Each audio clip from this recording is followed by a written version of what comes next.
Good morning, welcome to Kenya.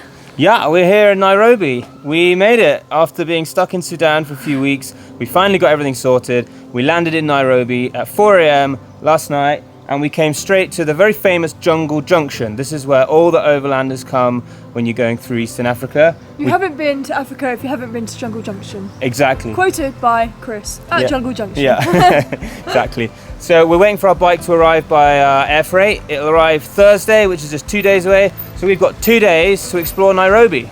Yeah. Let's go. Let's go.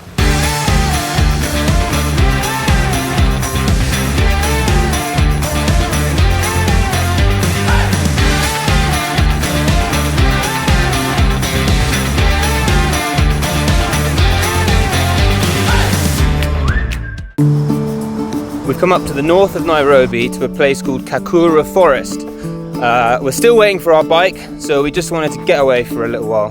Yeah, we need to get into the wilderness, back into some green, back into adventure and doing something in the nature. Something in the nature. Exactly. Okay, what are these paw prints? Look at them. Print, print, whoa, print. Look at the claws on this. Oh shit. What is that from? I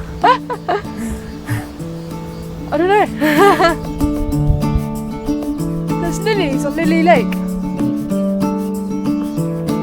We were both saying it's kind of strange and a little bit sad that we've flown into Kenya and there's a sudden change in people, language, culture, weather, landscape. Yeah. Usually you drive through these countries and you see the changes happen very slowly. Yeah. Like, bam.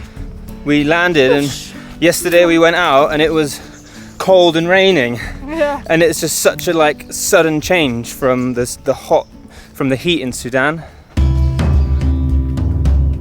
Lucy a monkey. Lucy a monkey. Lucy a monkey. Lucy, it's our first monkey in Africa. No, he's just plodding on by. See ya. Bye. While we're having a wander around the forest, let's give you an update on the situation with our bike. Our bike is still in Khartoum. Yeah. It is stuck. It's with the Civil Aviation Authority. Yeah. They will not let it go because it has a couple litres of fuel inside. Yeah, so it's not easy to drain the fuel from these tanks. We also have a keyless bike, which means you can't just unscrew the cap. And we've got the keys in Nairobi. Yeah, so lots of problems. But luckily, we met a lot of great people in Sudan, including the biker network, and they went straight to the airport for us. Thank you, Mansour. Thanks, Mansour and Zuhair, for arranging this. Yeah, so I did a little bit more research, and actually you can, if you unscrew something on the fuel cap, you can then open it without them needing to reconnect the battery and find the spare key, which is buried in one of Lucy's jacket pockets somewhere. Yeah, I think they're gonna drain the fuel, and then hopefully we get a good message later today. I told the bike will fly tomorrow. Oh, but we've been told the bike will fly tomorrow for the past 4 days. Yeah, and it's a little bit worrying, right? We left like $3,000 in cash with our agent, and we left our bike there, and we just had to leave the country because it was all delayed. And now we're like, was that really stupid? And our agent yesterday went completely silent. Yeah. We didn't hear a word from him. I think if it wasn't for how welcoming and friendly and nice the Sudanese people were, we may be a little more worried. Yeah. But thankfully, they're such great people and we've made a lot of good connections there that we feel quite comfortable still. We just want our bike back though. So yeah, that's it. Back to the walk.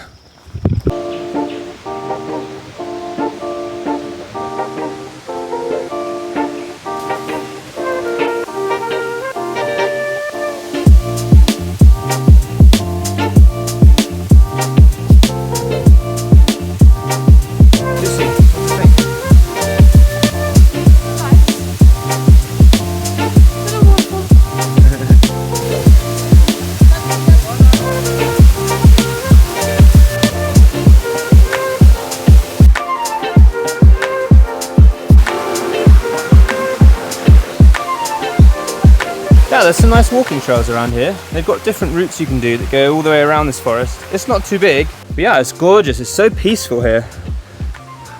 There's a few people around, but not many. No. It's super quiet. We've just got the sound of the little stream. It's really nice. After spending months in the desert, but also after spending weeks in Khartoum, it's really nice to be out here. Yeah. You see the cave? You want to go inside? Yeah, after you.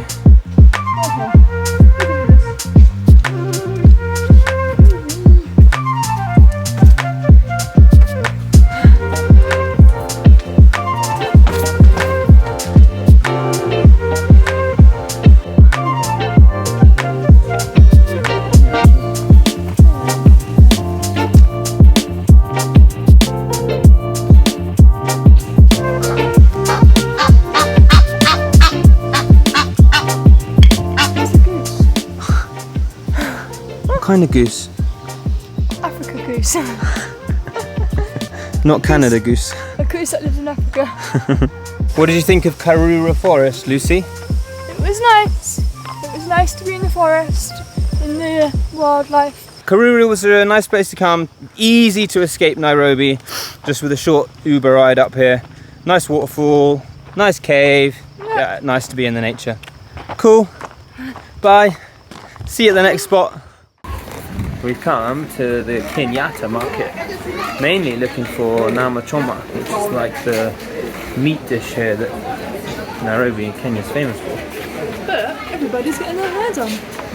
Yeah, it's a very local little market. There's no tourists around here. Which is kind of why we came here, right? We wanted to look for somewhere a bit different and just explore a bit.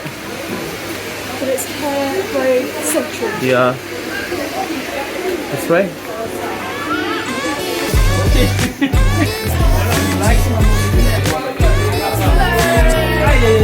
Hello.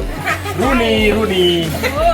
How are you? Nyama choma. Nyama choma. How about this? Taste me. Very, very good. Kunywa, how about this straight away?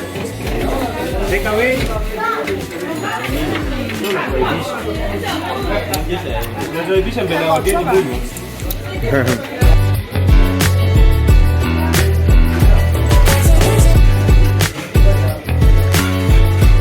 Right, it's our first night here in Nairobi, so we've come to find some street food. We wanted some proper local food. This is nyama choma, which is the national dish of Kenya. It's just nice grilled meat. This is ugali. It's like a maize porridge. Yeah, it's a real staple in Africa. I think we're going to be eating it a lot. Yeah, so let's dig in.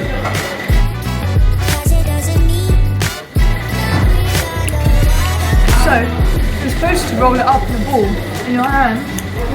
You got a little well or hole, yeah? And then scoop it all up. But you just kind of gather it. gather, shove it in your mouth. Maybe gather too much.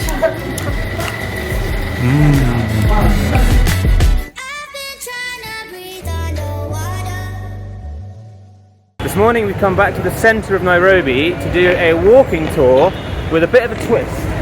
Oh yeah, it'll be an interesting one. Yeah. And fingers crossed there's going to be no rain. Because it was pouring this morning when we woke up. So the difference with this tour is it's run by guys that grew up in the street. So they take you around downtown and tell you stories about how they used to live and how they came off the street. So this is Kismat, our tour guide. Yeah, sure, for sure. And this is Nairobi. Welcome to Nairobi. Our streets are stories, so we are sharing much of our stories and what used to happen back in the street. So we are keeping you updated of what's happening in Nairobi. This is Kiss. Yeah, exactly. So this is much better than your normal walking tour, just cruising around. You get to see the real Nairobi and meet the real people.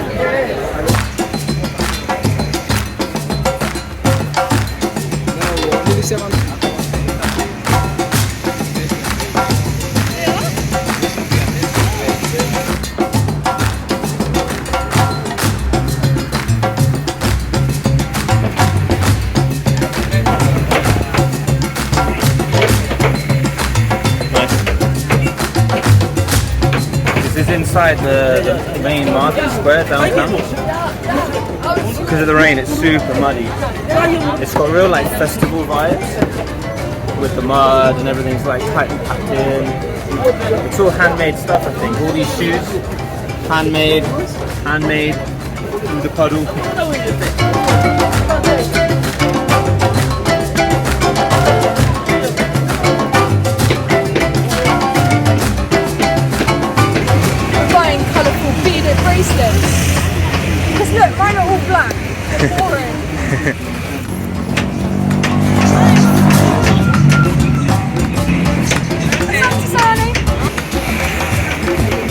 Interesting fact of the day, these are the apartments where Barack Obama's granddad lived. True story.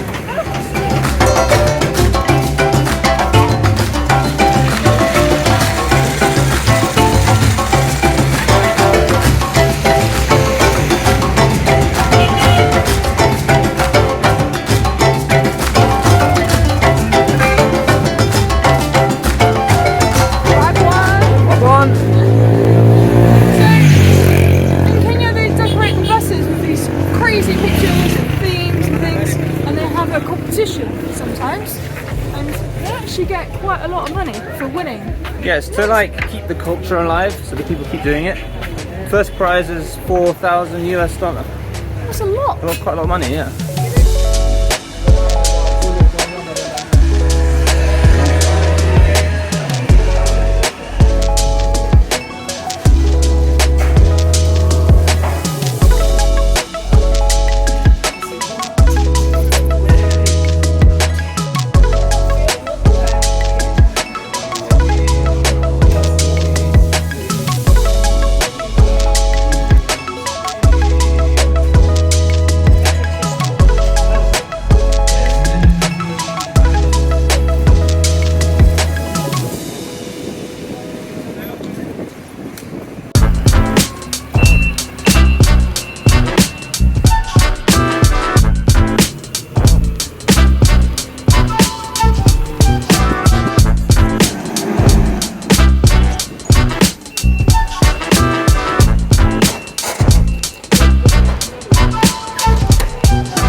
We got our bike back! Yay! Finally. And our drone.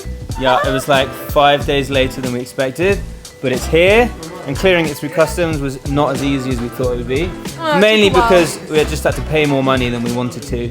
But it's here. But yeah, we're back at Junction, and they're gonna get it off this truck, and then we're gonna build it, hopefully before it gets dark.